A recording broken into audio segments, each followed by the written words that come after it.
Welcome to ఆశ్రిత education channel. ఈరోజు ప్రపంచంలోని 7 ఖండాలలో కొన్ని దేశాలు పేర్లు, వాటి రాజధానులు, వాటి పార్లమెంట్లు, అక్కడ కరెన్సీ మరియు అక్కడ పరిపాలన విభాగాల గురించి సంక్షిప్తంగా తెలుసుకుందాం. ఇది దేశాలు, వాటి సంక్షిప్త వివరాలు.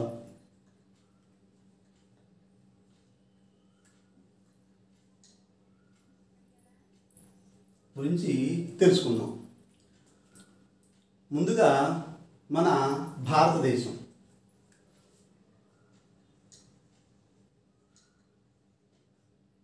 భారతదేశం రాజధాని న్యూఢిల్లీ. రాజధాని న్యూఢిల్లీ. మన దేశం యొక్క పార్లమెంట్ పేరు పార్లమెంట్.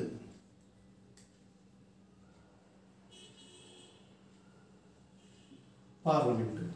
మన దేశం యొక్క కరెన్సీ రూపాయి కదా. అయితే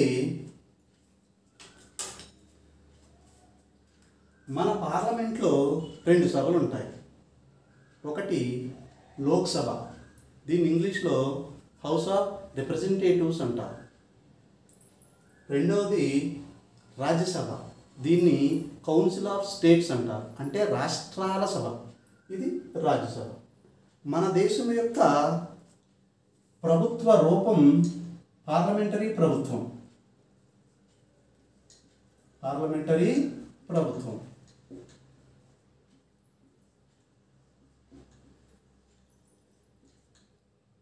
ప్రభుత్వ రూపాలు 2 రకాలు. ప్రస్తుత కాలంలో ప్రభుత్వ రూపాలు 2 రకాలు. ఒకటి అధ్యక్ష తరహా ప్రభుత్వము, రెండవది పార్లమెంటరీ తరహా ప్రభుత్వం. అధ్యక్ష తరహా ప్రభుత్వానికి, పార్లమెంటరీ తరహా ప్రభుత్వానికి నేను ఈ పాఠాలు చెప్పేటప్పుడు చిన్న చిన్న వివరణలు చెప్తాను. మళ్ళీ వీటి గురించి పూర్తి స్థాయిలో ఒక లెసన్ చెప్పుకుందాం. మన భారతదేశం యొక్క పార్లమెంటరీ తరహా ప్రభుత్వం కాబట్టి అధ్యక్షుడు కానీ ఉపాధ్యక్షుడు కానీ ఉంటారు, కానీ వాళ్ళు నామమాత్రపు అధికారాలు వాళ్ళకు ఉంటాయి. నిజమైన అధికారము ప్రధానమంత్రి చేతిలో ఉంటుంది. ప్రధానమంత్రి అధ్యక్షతన గల మంత్రిమండలి పార్లమెంట్లోని లోక్సభకు బాధ్యత వహిస్తుంది. వీళ్ళందరూ లోక్సభ నుంచి ఎన్నికవుతారు కాబట్టి వీళ్ళకి పార్లమెంటరీ ప్రభుత్వంలో అధ్యక్షుడికి ఉపాధ్యక్షుడికి నామమాత్రపు అధికారాలు ఉంటాయి. అధ్యక్ష తరహా ప్రభుత్వంలో అధ్యక్షుడికే పూర్తి అధికారాలు ఉంటాయి. మన దేశం పార్లమెంటరీ తరహా ప్రభుత్వం కాబట్టి మన రాష్ట్రపతి రామ్నాథ్ కోవింద్, మన ఉపరాష్ట్రపతి వెంకయ్య నాయుడు. పరిపాలన మొత్తం రాష్ట్రపతి పేరు మీద జరిగినప్పటికీ నిజమైన పరిపాలన చేసేది మాత్రం ప్రధానమంత్రి అధ్యక్షతన గల మంత్రిమండలి. ఇక రెండవది అమెరికా.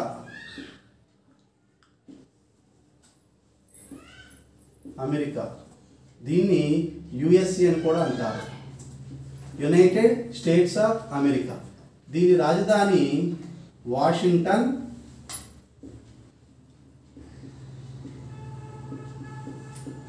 DC, అంటే డిస్ట్రిక్ట్ ఆఫ్ కొలంబియా. DC అంటే డిస్ట్రిక్ట్ ఆఫ్ కొలంబియా. ఈ పార్లమెంటుని కాంగ్రెస్ అంటారు. ఈ పార్లమెంటుని కాంగ్రెస్ అంటారు. కాంగ్రెస్లో కూడా 2 సభలు ఉంటాయి. ఒకటి హౌస్ ఆఫ్ రిప్రజెంటేటివ్స్, రెండవది house of senate. House of representatives అంటే మన లోక్సభను పోలి ఉంటుంది. హౌస్ ఆఫ్ సెనేట్ అంటే ఇది రాజ్యసభని పోలి ఉంటుంది. కానీ మన రాజ్యసభకి వాళ్ళ రాజ్యసభకి నిర్మాణంలోనూ అధికారాల్లోనూ తేడాలు ఉన్నాయి. మన రాజ్యసభలో ఒక్కో రాష్ట్రానికి ఒక్కొక్క సంఖ్య ఉంటుంది, సభ్యుల సంఖ్య. కానీ అమెరికాలో సెనేట్ అంటారు రాజ్యసభని. అక్కడ వాళ్ళ ఆ రాజ్యసభని సెనేట్ అంటారు. ఆ సెనేట్లో రాష్ట్రం పెద్దదైనా చిన్నదైనా ప్రతి రాష్ట్రానికి 2 సభ్యులు ఉంటారు.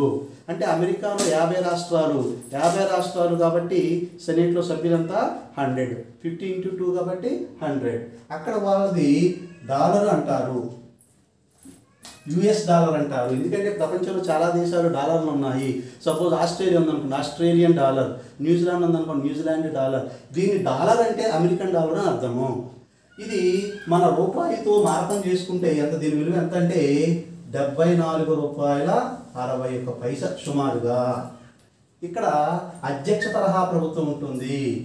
అధ్యక్ష తరహా ప్రభుత్వం ఉంటుంది. ఇక్కడ అధ్యక్షుడు ఎవరయ్యా అంటే జో బైడెన్.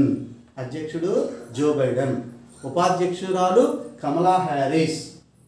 కమలా హ్యారిస్ ఈవిడ లేడీ మొన్న 2021 జనవరి 20వ తేదీ నుంచి వీళ్ళు పదవి బాధ్యతలు స్వీకరించారు. 21 అంటే ఈ సంవత్సరమే. ఇక మూడో దేశం అయినటువంటి రష్యా. రష్యా దీని రాజధాని మాస్కో. దీని రాజధాని మాస్కో. ఇక్కడ పార్లమెంటుని డ్యూమా అంటారు. పార్లమెంటుని డ్యూమా అంటారు. ఇక్కడ అధ్యక్షుడు వ్లాదిమిర్ పుతిన్. ఇక్కడ వీళ్ళ రూపాయిని రూబుల్ అంటారు. వీళ్ళ రూపాయిని ఏమంటారంటే రూబుల్ అంటారు. ఇది మన రూపాయితో ప్రతి ఒక్క దేశపు కరెన్సీని వాళ్ళ విలువ మన రూపాయి విలువతో పోల్చి చెప్తున్నాను, గమనించండి. వాళ్ళ రూపాయి విలువ 0.01 అంటే మన రూపాయి కంటే 1 పైసా అధికంగా ఉంటుంది. 0.01 రూబుల్. ఇక్కడ కూడా అధ్యక్ష తరహా ప్రభుత్వమే. ఇక్కడ అధ్యక్షుడు వ్లాదిమిర్ పుతిన్. Vladimir Putin. ఇక నాలుగవది జపాన్. రాజధాని టోక్యో. రాజధాని టోక్యో. వీళ్ళ పార్లమెంటుని డైట్ అంటారు. వీళ్ళ పార్లమెంటుని డైట్ అంటారు. ఇక్కడ ప్రభుత్వము రాజ్యనిక ప్రభుత్వము అయితే పార్లమెంటుకి అనుగుణంగా పరిపాలించే రాచరికం. 1945లో రెండవ ప్రపంచ యుద్ధంలో అమెరికా జపాన్ని ఆక్రమించినప్పుడు అక్కడ ప్రజల కోరికను మన్నించి రాజరికాన్ని ఉంచారు. ప్రజలు మాకు రాజుగారు కావాలి అని చెప్పడంతో రాజరికాన్ని ఉంచి అంటే ఇప్పుడు మన దేశపు రాష్ట్రపతికి ఉండే అధికారాలన్నీ అక్కడ రాజుగారికి ఉంటాయి. అక్కడ రాజుగారు ఎవరయ్యా అంటే నరుహిటో. 2019 వరకు వాళ్ళ తండ్రి గారు అనేటువంటి అకిహిటో రాజ్యం చేసేవారు. ఇప్పుడు నరుహిటో రాజ్యం చేస్తున్నారు. వాళ్ళ యొక్క కరెన్సీ ఎన్. వాళ్ళ యొక్క కరెన్సీ ఎన్. మన దేశపు రూపాయితో పోలిస్తే 6.8 పైసలు. చూడండి, జపాన్ రాజధాని టోక్యో. జపాన్ రాజధాని టోక్యో. పార్లమెంటు డైట్ ఎన్. మన రూపాయితో పోలిస్తే 68 పైసలకి, మన 68 పైసలకి వాళ్ళ ఎన్ సమానం. అక్కడ రాజ్యాంగబద్ధమైన రాజరికం ఉంటుంది. రాజ్యాంగబద్ధమైన రాజరికం ఉంటుంది. అక్కడ రాజుగారు నరుహిటో, ప్రధాని సుగా. ప్రధాని పేరు సుగా. మొన్నటిదాకా షింజో అబే ఉండేవారు. ఆయన రాజీనామా చేయడంతో జపాన్ పార్లమెంట్ ఈ సుగాని ప్రధానమంత్రిగా ఎన్నుకుంది. ఇక ఐదవది ఇంగ్లాండ్. ఇంగ్లాండ్ దేశపు రాజధాని లండన్. ఇక్కడ పార్లమెంటు అంటారు. యాక్చువల్గా పార్లమెంట్ అనే పదము ఇంగ్లాండ్ నుంచే వచ్చింది. ఇంగ్లాండ్ యొక్క పార్లమెంటుని మదర్ ఆఫ్ ఆల్ పార్లమెంట్స్ అంటారు. అంటే అన్ని దేశాల పార్లమెంట్లకి ఈ పార్లమెంటు తల్లి వంటిది. 1215 నుంచి కూడా ఈ పార్లమెంటు తన యొక్క ఉనికిని నిలుపుకుంటూ వస్తుంది. 1215లో ఇంగ్లాండ్ రాజు మొదటి జాన్ తనకి పన్నులు పెంచాలి అని చెప్పి పార్లమెంటుని అభ్యర్థించినప్పుడు పార్లమెంటు రాజుగారికి అయ్యా మాకు కొన్ని అధికారాలు ఇవ్వండి అని విన్నవించింది. అప్పుడు రాజుగారు మొదటి జాన్ పార్లమెంటుకి కొన్ని అధికారాలు కల్పిస్తూ ఒక తీర్మానం చేసి సంతకం చేశాడు. దాన్నే మ్యాగ్నా కార్టా అంటారు. చూడండి, మీరు చాలాసార్లు వినుంటారు మ్యాగ్నా కార్టా అంటే. మ్యాగ్నా కార్టా అంటే అప్పటిదంటే హక్కులకు సంబంధించిన ఏదైనా తీర్మానం చేసినప్పుడు ఇది ఫలానా దేశం మ్యాగ్నా కార్టా లాంటిది అంటారు. మ్యాగ్నా కార్టా అంటే హక్కులు, పార్లమెంటుకి కొన్ని హక్కులు సంక్రమించినాయి. అక్కడి నుంచి పార్లమెంటు నిరవధికంగా వస్తూనే ఉంది. కేవలం 1629 నుంచి 1640 వరకు యొక్క 11 సంవత్సరాలు అక్కడ పార్లమెంట్ రద్దయినప్పటికీ పార్లమెంట్ ఉనికి నిరంతరాయంగా జరుగుతూనే ఉంది. అక్కడ మనీని స్టెర్లింగ్ పౌండ్ అంటారు. స్టెర్లింగ్ పౌండ్ అంటారు.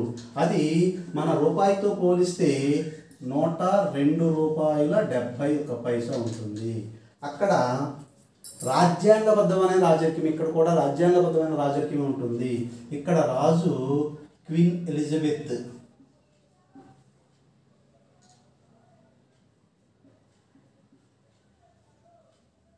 Elizabeth II. ప్రధాని బోరిస్ జాన్సన్. ప్రధాని ఎవరంటే బోరిస్ జాన్సన్. ఇక 6వది నార్వే. ఇక్కడ పార్లమెంట్ని స్టోర్టింగ్ అంటారు. ఇక్కడ పార్లమెంట్ని స్టోర్టింగ్. ఇది 1841 నుంచి కూడా ఫేమస్ అయి ఉనికిలో ఉంది. ఈ పార్లమెంటు స్టోర్టింగ్. రాజధాని ఓస్లో. రాజధాని ఓస్లో. పార్లమెంటు స్టోర్టింగ్. ఇక్కడ క్రోన్. ఇది క్రోన్. ఇది మన దేశపు రూపాయితో ₹8.40 సమానము. ఇక్కడ కూడా రాజు హెరాల్డ్. Harold V. 5వ హెరాల్డ్ రాజరికానికి వచ్చాడు. 1990 జనవరి 17 నుంచి ఈ హెరాల్డ్ రాజు గారు పరిపాలిస్తున్నారు. ఇక్కడ కూడా రాజ్యాంగబద్ధమైన రాజరికమే ఉంది. నార్వేలో కూడా రాజ్యాంగబద్ధమైన రాజరికమే ఉంది. తర్వాత చైనా. రాజధాని బీజింగ్. ఇక్కడ పీపుల్స్ కాంగ్రెస్. పీపుల్స్ కాంగ్రెస్. ఇది యువాన్. ఇది యువాన్. మన దేశపు కరెన్సీ ₹11.52 సమానము. అంటే మన దేశంలో ₹11.52 అయితే చైనా యువాన్కి 1 యువాన్తో సమానం. ఇక్కడ అధ్యక్షుడు జిన్పింగ్. షీ జిన్పింగ్ అంటారు. అధ్యక్షుడు షీ జిన్పింగ్. ఇక్కడ కమ్యూనిస్టు విధానంతో కూడినటువంటి ప్రభుత్వం ఉంది. ఇక్కడ అధ్యక్షుడిని నేరుగా ప్రజలు ఎన్నుకోరు. అక్కడ కమ్యూనిస్ట్ పార్టీ ఆఫ్ చైనా యొక్క కేంద్ర కమిటీ ఉంటుంది. ఆ కేంద్ర కమిటీలో సభ్యులు అక్కడ అధ్యక్షుడిని ఎన్నుకుంటారు. ఈ అధ్యక్షుడు ప్రధానమంత్రిని నియమిస్తారు. లీ కెన్ క్వాయ్ ఇక్కడ చైనా దేశం యొక్క ప్రధానమంత్రి. ఇక నెక్స్ట్ నేపాల్. అంటే ఇవి మన పొరుగు దేశం నేపాల్ అన్నమాట. నేపాల్. దీని రాజధాని కాఠ్మండు. ఇది నేషనల్ పంచాయత్ అంటారు. నేషనల్ పంచాయత్. నేషనల్ పంచాయత్. ఇక్కడ రాజధాని నేపాల్ రూపీ. నేపాల్ రూపీ. ఇది మన దేశం కరెన్సీతో 62 పైసలతో సమానము. 62 పైసలతో సమానము. ఇక్కడ ఈ ప్రభుత్వం రాజరికం నుంచి పార్లమెంటరీ ప్రభుత్వానికి మారిన కాడి నుంచి ఏమవుతుందంటే అనేక ఒడిదొడుకులు ఇబ్బందులు వస్తుంది. రాజు బీరేంద్ర, చివరి రాజు బీరేంద్ర అతని కుటుంబం మరణానంతరం అనేక మలుపులు తిరిగి చివరికి ప్రజాస్వామ్య దేశంగా రూపాంతరం చెందింది. మొన్నటిదాకా కేపీ ఓలీ ప్రధానమంత్రిగా ఉండేవారు. ఆయన ఇటీవలే రాజీనామా చేయగా ఇప్పుడు షేర్ బహదూర్ దేవ్బా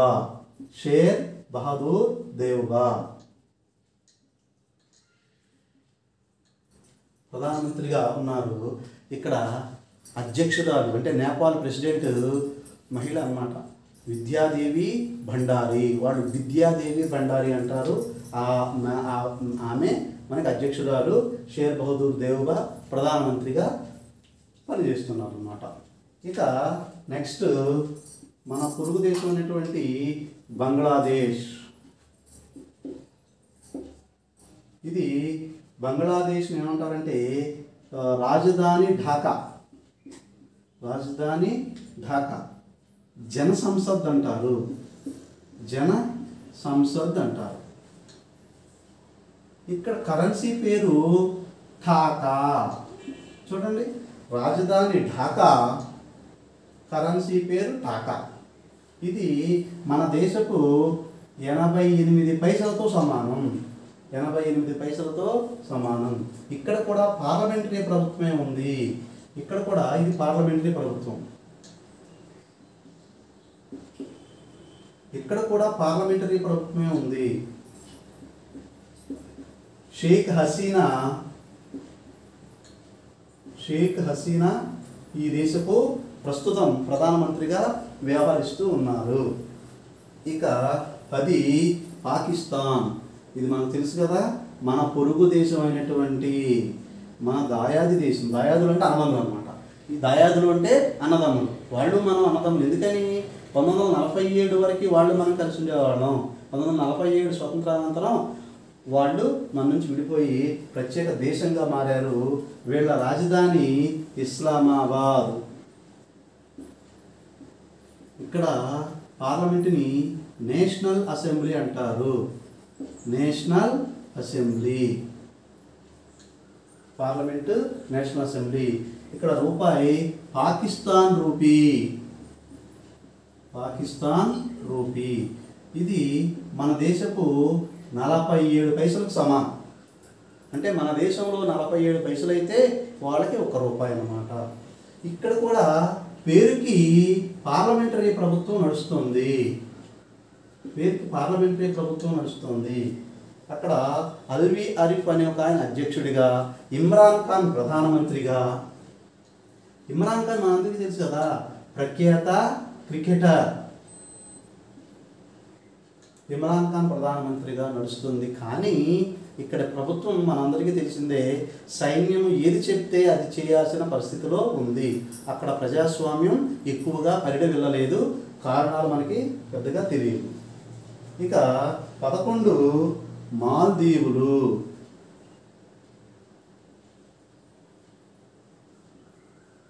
మాల్దీవులు. ఇక్కడ రాజధాని మాలే. రాజధాని మాలే. పార్లమెంటు పేరు మజ్లిస్. పార్లమెంటు పేరు మజ్లిస్. అధ్యక్షుడు ఇది మాల్దీవియన్ రూపీ. ఇది కూడా రూపీయే, మాల్దీవియన్ రూపీ. ఇక్కడ 4 రూపాయల 85 పైసలు. 4 రూపాయల 85 అంటే మన దేశంలో 4 రూపాయల 85 పైసలు అయితే ఒక మాల్దీవియన్ రూపీకి సమానం. అక్కడ ప్రధానమంత్రి అధ్యక్షుడు ఇబ్రహీం. ఇక్కడ కూడా అధ్యక్ష తరహా ప్రభుత్వం ఉంది. ఇక్కడ చాలాళ్ళు రాజ్యాంగబద్ధమైన ప్రభుత్వాలే నడిచినాయి. కానీ ఈ మధ్యలో ఇక్కడ కూడా ప్రభుత్వాల్లో సైన్యం జోక్యం చేసుకుంటుంది. మహమ్మద్ నౌషే అనే ఒక అతన్ని అరెస్ట్ చేసి, అధ్యక్షుడు అనమాట, అరెస్ట్ చేసి తర్వాత మళ్ళీ ఎన్నికలు జరిగితే ఇబ్రహీం ఈయన అధికారంలోకి వచ్చాడు. ఇది కూడా ఎక్కువ కాలం నిలబడాలని మనం ఆశిద్దాం. తర్వాత భూటాన్. భూటాన్ రాజధాని థింపు. రాజధాని థింపు. పార్లమెంట్ పేరు షోంగ్డు. అంటే వాళ్ళ భాషలో పార్లమెంట్ అని అర్థం. షోంగ్డు. ఇక్కడ దీన్ని గొల్ట్రమ్ అంటారు. మన రూపాయి అన్నట్టే వాళ్ళు గొల్ట్రమ్ అంటారు. వీళ్ళ 1 రూపాయి మన 1 రూపాయితో సమానం. మంది వాళ్ళది ఒకటే. ఇక్కడ రాజరిక ప్రభుత్వం, రాజ్యాంగబద్ధమైన రాజరిక ప్రభుత్వం నడుస్తుంది. రాజుగారు ఉంటారు పరిపాలనలో. మన రాష్ట్రపతికి ఉన్న అధికారాలు అక్కడ రాజుగారు నిర్వహిస్తూ ఉంటారు. ఇక్కడ జిగ్మే కేసర్ నంగ్యాల్ వాంచుక్. ఈయన రాజుగారు. ఈయన యువకుడు. 2019లో వీళ్ళ నాన్నగారు జిగ్మే సింగ్యాల్ వాంగ్చుక్ ఈయనకి పరిపాలనా బాధ్యతలు అప్పచెప్పి ఆయన తప్పుకుంటారు అన్నమాట. ఈయన ఆధ్వర్యంలో ఇప్పుడు అక్కడ ప్రభుత్వం నడుస్తుంది. 13 ఆఫ్ఘనిస్తాన్. ఇది రాజధాని కాబూల్. ఇక్కడ పార్లమెంటుని లోయా జిర్గా అంటారు, లేకపోతే షోరా అంటారు. ఇక్కడ ఆఫ్ఘనీ అంటారు. ఈ ఆఫ్ఘనీ ఖరీదు మన దేశపు 94 పైసలతో సమానం. అంటే వాళ్ళ యొక్క రూపాయి మన దేశంలో 94 పైసలతో సమానము. ఇక్కడ అష్రఫ్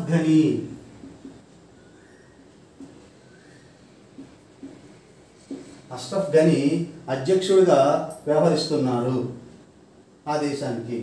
14 శ్రీలంక.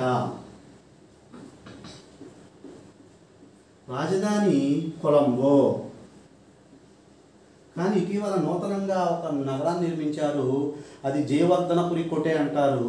కొలంబో అని ఎక్కువ పుస్తకాల్లో కనిపిస్తుంది, కానీ ప్రజెంట్ అక్కడ జయవర్ధనపురి కోటే నుంచి ఇదవుతుంది. అక్కడ శ్రీలంకన్ పార్లమెంటుని అసెంబ్లీ, నేషనల్ అసెంబ్లీ అని కూడా పిలుస్తారు. అక్కడ శ్రీలంకన్ రూపీ మన దేశపు 34 పైసలు అయితే ఆ దేశంలో 1 రూపాయితో సమానము. ఇక్కడ అధ్యక్షుడు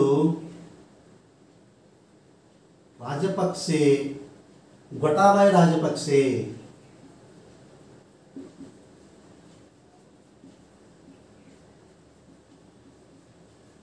ఇప్పుడు విశేషం ఉంది, గొటాబాయ్ రాజపక్సే ఈ దేశపు అధ్యక్షుడు. కానీ ఇక్కడ ప్రధానమంత్రి ఈయన తమ్ముడైనటువంటి మహేంద్ర రాజపక్సే. ఈ మహేంద్ర రాజపక్సే ఒకప్పుడు శ్రీలంకకు అధ్యక్షుడిగా పనిచేశాడు. శ్రీలంకకు అధ్యక్షుడిగా పనిచేసిన సమయంలోనే శ్రీలంక అంటే తరతరాలుగా ఎల్టీటీఈకి శ్రీలంక సైన్యానికి మధ్య జరిగిన పోరాటంలో కొన్ని వేల మంది చనిపోయారు. ఇక్కడ మనం తప్పుల గురించి ప్రస్తావించొద్దు, కొన్ని వేల మంది చనిపోయారు. ఈ మహేంద్ర రాజపక్సే కాలంలో ఈ ఎల్టీటీఈని నిర్మూలించి అంతర్యుద్ధాన్ని తుదముట్టించి శాంతిని నెలకొల్పారు. ఆ తర్వాత ఎన్నికల్లో మహేంద్ర రాజపక్సే ఓటమి చెందారు. చూసారా మరి, మహేంద్ర రాజపక్సే ఓటమి చెందారు. మళ్ళీ ఇటీవల జరిగిన ఎన్నికల్లో గొటాబాయ్ రాజపక్సే అంటే మహేంద్ర రాజపక్సే యొక్క తమ్ముడు గొటాబాయ్ రాజపక్సే అధ్యక్షుడిగాను ఎన్నికైన తర్వాత మళ్ళీ మహేంద్ర రాజపక్సేని ప్రధానమంత్రిగా తీసుకున్నారు.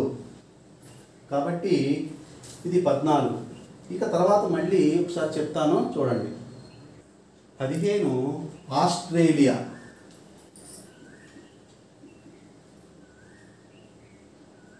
ఆస్ట్రేలియా రాజధాని కాన్బెర్రా. ఆస్ట్రేలియాలో సిడ్నీ అనేది అత్యంత ప్రముఖమైన నగరం, కానీ ఎక్కువ మంది సిడ్నీ రాజధాని అనుకుంటారు, కానీ ఇక్కడ రాజధాని కాన్బెర్రా. ఇక్కడ కూడా విశేషం ఏంటంటే పార్లమెంటరీ ప్రభుత్వం ఉన్నప్పటికీ ఇది గవర్నర్ జనరల్ కూడా పరిపాలనలో ఉంటాడు. ఇక్కడ కాన్బెర్రా దేశాలు, రాజధానులు, పార్లమెంట్. ఇక్కడ పార్లమెంట్ని ఫెడరల్ అసెంబ్లీ అంటారు, federal parliament of Australia, federal parliament అంటారు. ఇక్కడ అధ్యక్షుడు ఆస్ట్రేలియన్ డాలర్.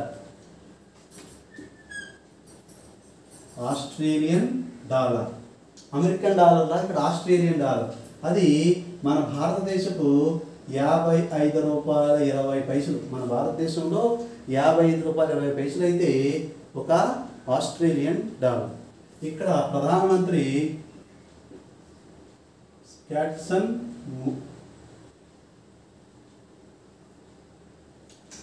అయితే ఇక్కడ చూడండి, ఏ దేశానికైనా మన దేశాన్ని తీసుకోండి, రాష్ట్రపతి, ప్రధానమంత్రి. ఒకప్పుడు మనకి స్వతంత్రం రావడానికి ముందు ఏముండేవారు? గవర్నర్ జనరల్ ఉండేవారు. ఇక్కడ గవర్నర్ జనరల్ మనకు కనిపిస్తారు. డేవిడ్ హార్లీ అనే ఆయన ఇక్కడ గవర్నర్ జనరల్గా వ్యవహరిస్తారు, డేవిడ్ హార్లీ. కానీ ఇంగ్లాండ్ రాణి ఎలిజబెత్ II యొక్క అధికారాన్ని వీళ్ళు నామమాత్రంగా అంగీకరిస్తూనే ఉన్నారు. కంపల్సరీ కాదు, కానీ వీళ్ళు ఏం చేస్తున్నారంటే అంటే ఇప్పుడు మన దేశంలో ఎవరైనా ఒక ఖైదీకి క్షమాభిక్ష పెట్టాలి అంటే ఏం చేయాలి? సుప్రీంకోర్టు కొట్టేసినప్పటికీ రాష్ట్రపతికి క్షమాభిక్ష పిటిషన్ పంపుకోవచ్చు. అట్లాగే ఆస్ట్రేలియన్ సుప్రీంకోర్టు ఎవరైనా ఒక ఖైదీకి ఉరిశిక్ష వేసింది అనుకోండి, అతను కావాలి అనుకుంటే క్షమాభిక్ష పిటిషన్ ఇంగ్లాండ్ రాణికి కూడా పెట్టుకోవచ్చు. కానీ ఆస్ట్రేలియన్ పార్లమెంట్ని కాదు ఇంగ్లాండ్ రాణి ఇందులో కల్పించుకోరు. అయినప్పటికీ వీళ్ళు నామమాత్రంగా ఇంగ్లాండ్ రాణిని తమ రాణిగా, ఎలిజబెత్ IIని తమ రాణిగా అంగీకరిస్తున్నారు. వీళ్ళే కాదు న్యూజిలాండ్ కూడా వీళ్ళు చేశారనమాట. డేవిడ్ హర్లీ స్కాటిసన్. ఇక 17, 16 అయిపోయింది కదా, 16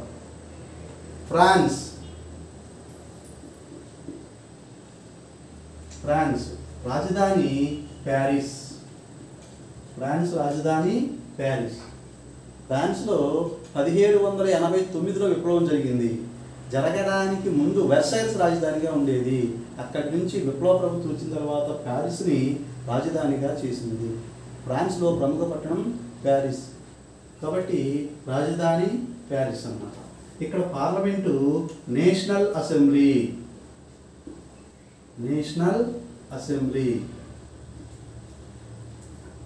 అధ్యక్షుడు ఇమాన్యుయల్ మ్యాక్రాన్.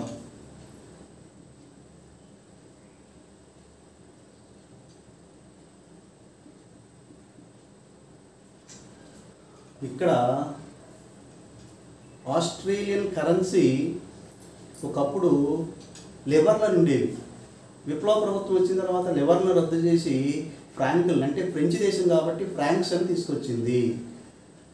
1998లో ఐరోపాలోని అన్ని దేశాలు కలిపి తమ కరెన్సీలని రద్దు చేసి అందరూ కలిపి యూరోపియన్ డాలర్కి మారారు. అంటే దాన్ని యూరో అంటారు. European currency euro. అది మన భారతదేశపు 88 రూపాయలతో సమానం. మన భారతదేశపు 88 రూపాయలు అయితే ఒక యూరోకి సమానము. ఇమాన్యుయల్ మ్యాక్రాన్ అక్కడ అధ్యక్షుడు. అక్కడ మన దేశంలో ప్రతి 5 సంవత్సరాలకు ఒకసారి ఎన్నికలు జరుగుతాయి. అది అమెరికా అయితే 4 సంవత్సరాలకు ఒకసారి. కానీ ఫ్రాన్స్లో ఎన్నికలు ప్రతి 7 సంవత్సరాలకు ఒకసారి జరుగుతాయి. అధ్యక్షుడిగా ఒకసారి ఎన్నికైతే 7 ఇయర్స్ టర్మ్ అన్నమాట. మళ్ళీ 7 ఇయర్స్కి ఎలక్షన్స్ జరుగుతాయి. ఇది ఇక్కడ ప్రత్యేకత. ఇక 17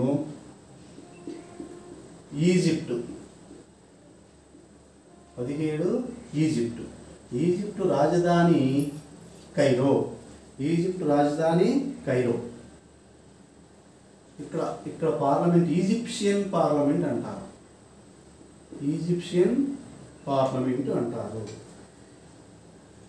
ఇక్కడ కరెన్సీ పౌండ్.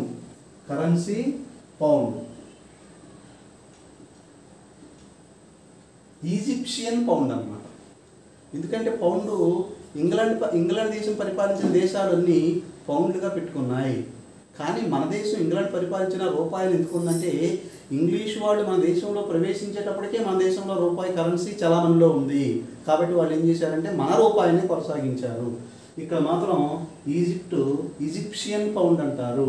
ఈజిప్షియన్ పౌండ్ మన దేశ కరెన్సీ పోల్చుకుంటే మన దేశం కరెన్సీ 4.75 రూపాయలు అయితే ఒక ఈజిప్షియన్ పౌండ్తో సమానము. అక్కడ అబ్దుల్ అల్ ఫతాహ్ అధ్యక్షుడిగా ఉన్నారు. Abdul Fatah al Sisi Egypt అధ్యక్షుడిగా ఉన్నారు. ఇక నెక్స్ట్ చిలీ. చిలీ రాజధాని శాంటియాగో.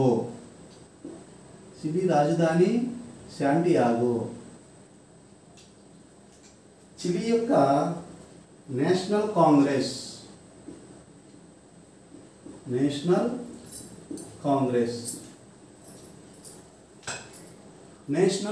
అన్నమాట.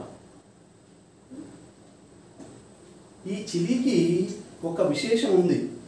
ఏంటి అంటే ప్రపంచంలో అత్యంత పొడవైన దేశం. దక్షిణ అమెరికాలో పశ్చిమ సముద్ర తీరాన దక్షిణ అమెరికా ఖండానికి పశ్చిమ వైపున పసిఫిక్ మహాసముద్రం ఉంటుంది కదా, పసిఫిక్ మహాసముద్ర తీర దేశం ఇది. దీని పొడవు ప్రపంచంలో సన్నంగా అలా బారుగా సన్నంగా ఉంటుంది.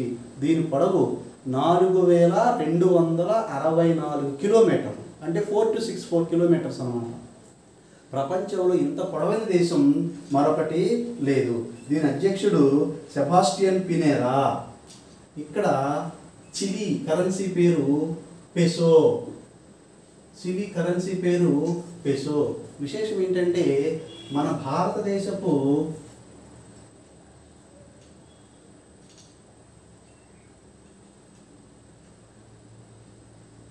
సెబాస్టియన్ పినేరా ఇక్కడ అధ్యక్షుడిగా ఉన్నారు. అంటే మన భారతదేశం 0.098 పైసలతో అక్కడ రూపాయి సమానం. అంటే మీకు అర్థమయ్యే ఇదిగా చెప్పాలంటే చిలీలోని 11 రూపాయలు మన దేశంలో 1 రూపాయితో సమానం. అంటే చిలీలో 11 రూపాయలు ఉన్నాయనుకోండి, మన దేశంలో 1 రూపాయితో సమానం అన్నమాట. ఇక అర్జెంటీనా.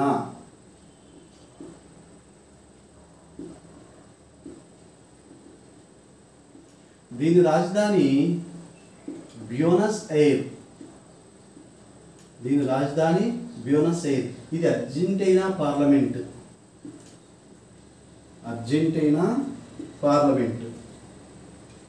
Albert Fernandez. ఇక్కడ కరెన్సీ అర్జెంటీనా పెసో. ఇక్కడ 0.78 పైసలు. అంటే మన భారతదేశపు 78 పైసలతో ఇక్కడ 1 రూపాయి సమానం అన్నమాట. Albert Fernando.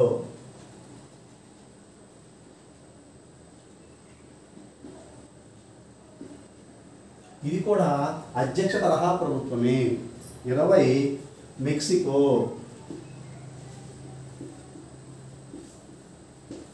మెక్సికో రాజధాని మెక్సికో సిటీ. మెక్సికన్ పార్లమెంట్ అంటారు ఇక్కడ దీన్ని.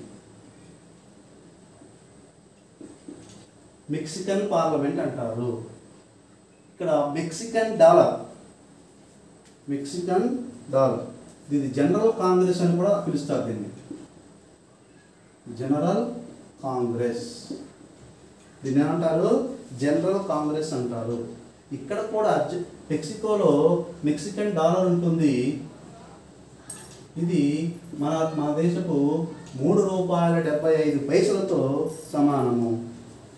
ఇమాన్యుయల్ అబ్రడార్ అధ్యక్షుడు ఎవరంటే ఇమాన్యుయల్ అబ్రడార్. ఇప్పుడు ప్రస్తుతానికి నేను 20 దేశాలు, వాటి రాజధానులు, వాటి పార్లమెంట్లు, వాటి కరెన్సీ, అక్కడ ప్రభుత్వ తీరు చెప్పడం జరిగింది. మళ్ళీ నెక్స్ట్ క్లాస్లో మరిన్ని దేశాలు, వాటి వివరాలు తెలుసుకుందాం. Please subscribe Ashritha education channel. Thank you.